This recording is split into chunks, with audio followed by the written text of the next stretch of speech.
My name is Army Sergeant Matthew Waters. I was injured in Iraq when I was struck by an RPG. This resulted in the loss of my left leg and multiple other injuries. This is my wife, Lindsay, and we met through friends. We were married, not that long, and we're still trying to figure each other out, and then we had to figure each other out with all this going on at the same time. It was extremely hard. We'd only been married for 3 months. Yeah. Sometimes I marvel at how we made it. I'd grown up in a family that was patriotic and had served. After everything that this country has afforded me and given to me and my family, I felt like I needed to give something back. So we had gotten a mission, and it was a terrorist training camp out in western Iraq, and I was the point man for the main effort going in. There's gunfire going off, explosions going off all around us. The next thing I remember was thousands of orange sparks coming up and being lifted off the ground. And a lot of things go through your head at that point. I didn't know exactly what was going on, but I knew something bad was going on, and then I came crashing back down to earth. The lower left leg amputation, traumatic amputation. I had shrapnel come into my elbow and gave me ulnar nerve damage. It took off the top part of my right thumb, lost some of my right calf, and a lot of shrapnel down here, and then some shrapnel in my face. He called me a few hours after I got called. He called. It was nice to hear his voice that he was alive, but at that point, we still didn't know the extent of his injuries. They said his leg is gone, of course, but they didn't say anything else. They said, we don't know. He's gotten better over the years. His body hasn't gotten better, obviously. It just is a deteriorating thing. You're never gonna get better, you're always gonna get worse. What am I at now, 16 years later? And I'm still having surgeries, from complications. Yeah, it's something you deal with forever. It's something I have to be careful of every single day. My biggest battle would be mentally. When I'm off my leg and I hurt, it affects me mentally. And then when I'm affected mentally, when I'm having bad days, I don't want to do anything physically. It wasn't really easy the first couple years.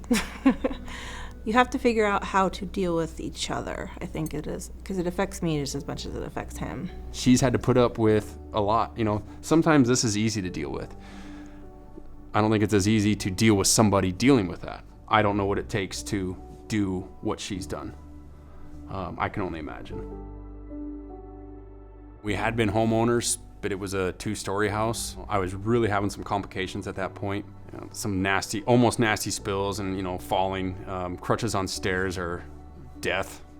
I don't have an accessible home for a wheelchair, so it's either prosthetic, crutches, or middle of the night. Usually what I do now, I usually just crawl or scoot to the bathroom. I think I found out about Homes for Our Troops through my prosthetist. I didn't realize how deep it went. If you delve into it deeper, it's, hey, we're building this home, but we're also helping you rebuild your life. Because you have this, you can go out and do this.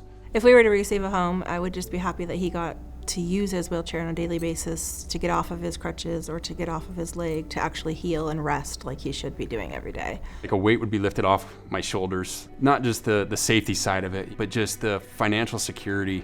I pick up extra shifts, I work other places, and I'm aging my body at a faster rate by continuing to work extra shifts because I have to.